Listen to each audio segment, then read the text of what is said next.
Undisputed. We are live from LA. I'm Jenny Taft here with Skip Bayless and Shannon Sharp. Looking very sharp today. Good morning. Hi, guys. What about me? I don't count. I don't count. It's okay, Gene. It's okay. Gee, you look good too, Gene. Skip, I'm waiting for you to tell me I won every morning. Don't do that, Skip. What team lost? I mean, this was the birthday gift ever. The Phoenix Suns gave me a great gift. Is it over? Didn't even know. No, the gift came from the Clippers. You were so lucky on Saturday night, and you were even luckier last night. So here we go. Skip, you look so good this morning. Yeah, I just want to say I love your outfit. I love your outfit. We have so much to talk about. Everyone is ready around here. The Bucks beat the Hawks last night to take a 2-1 series lead in the Eastern Conference Finals. The entire Hawks team was outscored by Chris Middleton in the fourth quarter after Trae Young suffered a right ankle sprain in the final seconds of the third. Trae went to the locker room but later returned, and after the game, he spoke about how the ankle injury prevented him from performing. Take a listen. Really just my blow-by speed. Like that's a big part of my game is my ability just to blow by anybody. And when you're on the left side and you're trying to blow by, you got to use your right foot. It's sore right now. It's hurting. It's frustrating. Yeah, it's hurting a little bit and it's sore. All right, Shannon, would they have won if Trae didn't turn his ankle? No, Skip, I don't believe they would have won because Trae couldn't guard Chris Middleton. And that's what the difference in the ball game. Skip, if you look at the fourth quarter, they outscored him 30-17. Chris Middleton had 20 points by himself. And that's what's so frustrating about Chris Middleton, Skip. You see that. He's an all-star. And then you see him go for 20 in the fourth quarter, 38 overall, and then you watch him at games, he'll go 6 for 23 and score 15 points. Wonder why that is. Huh? Well, I guess I have a theory about that, but I'll save it. You have a theory about that. So I think that was the difference in the ball game. Also, Skip, is that they let Trae get yours. Get you 35. Be happy. They made him a scorer and not a scorer and a playmaker. If you look at game one, Skip, 48-11. Well, the leading assist guy for this game was Herter. Herter can't hurt you facilitating an offense. It's Trae Young. Everything is driven through Trae. And once they let Trae do his thing as far as scoring, no one else really came along. Gallinari was trying to come along. But when you get Chris Middleton go for 38 and 10, and you get Giannis go for 33 and 11, 33 and 12, they're going to be very, very difficult to beat. And Budenholzer, he still played, Skip, of anybody on the Bucks that played at least 7 minutes, only one guy had a negative rating. I'll give you one guess to guess who that was.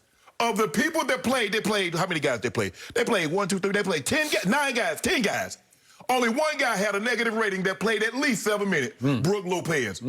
Bobby Portis need more playing time because he was huge. Because, Skip, he can defend. Yeah, he can shoot the three. But he can put the ball on the floor and get to the basket. He's a monster on the glass. He gave them a lot of second-chance opportunities. So, Skip, I don't believe, yeah, it's frustrating because it was such a freak accident. I know the official that Trae Young foot that he stepped on, Sean Wright, been knowing him for 20 years. It was just a freak accident, Skip. The guy, he was just standing there watching. Trae shoots the ball, steps back, steps on his foot. And I know it's frustrating. I know it's sore. But I do not believe that had an impact on the game. I don't believe they would have won because, Skip, once the Bucks got rolling in the fourth, they had no answer for that. So Chris Middleton combined with Giannis, that was too much for even Trae to overcome. So I do not believe the foot had an impact on the ultimate outcome of the game. I cannot tell you how much I disagree with just about everything you just said. Starting with the premise, and we'll never know this for a fact. Right. But I do believe before that crazed crowd in your home away from home, Atlanta, GA, that if Trae Young had not stepped bizarrely back and stepped on Sean Wright's ankle, I believe they would have won that game. They went into the fourth quarter up 2. They immediately, without Trae Young, increased it to 5. Right. So when he finally came back on the floor, they're up 93-88. Right. So if he had been Trae Young, all caps, I believe they would have gotten that home because that crowd was crazed with Cam there. Cam Newton was there. Floyd was there. Floyd Mayweather Jr. was there. It just felt like one of those electric event nights when it would have been Trae Young's night to shine. And instead, he did just the opposite. He was extremely disappointing to me, both on Friday night and last night, because I thought Friday night at Milwaukee in Game 2, after they just shocked them, shell-shocked them in Game 1, I thought they, as I told you Friday, had them on the run and on the ropes. And what did Trae Young do in Game 2 at Milwaukee Friday night?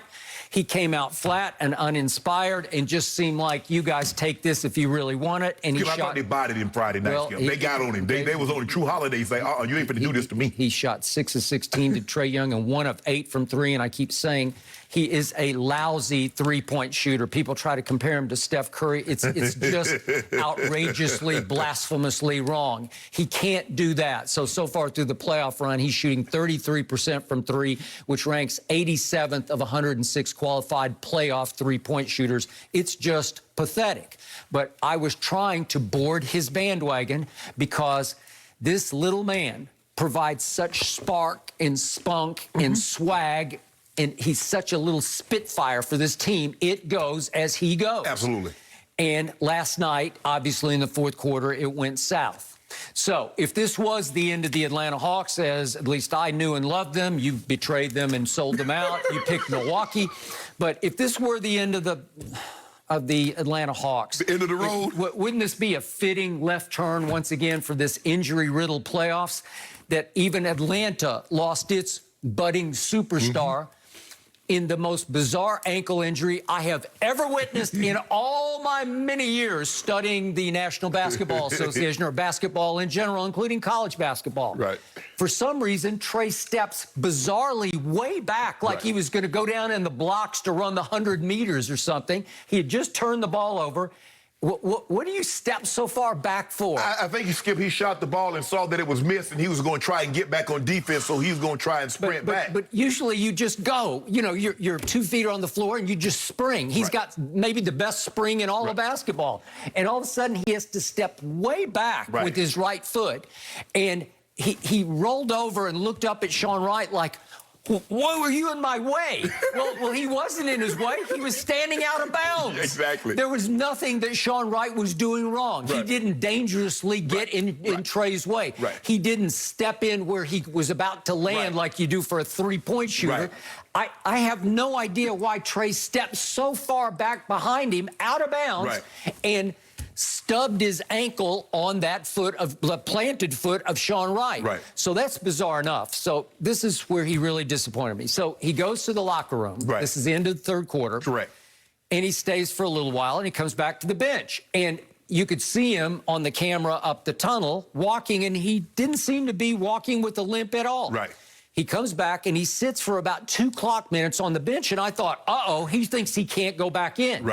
Because wouldn't you, if get on the bike and try to get it loose? Or if you got it, if you shot it, let's say he took a painkilling injection in the locker room, which is highly possible. I have no idea if he did or didn't. But if he came back to the bench, he'd usually say, "Put me in, coach. I'm ready. This is it, man. This is the swing game. This is, we could be up 2-1 at home with game 4 at home. You know, we'd have them where we want them."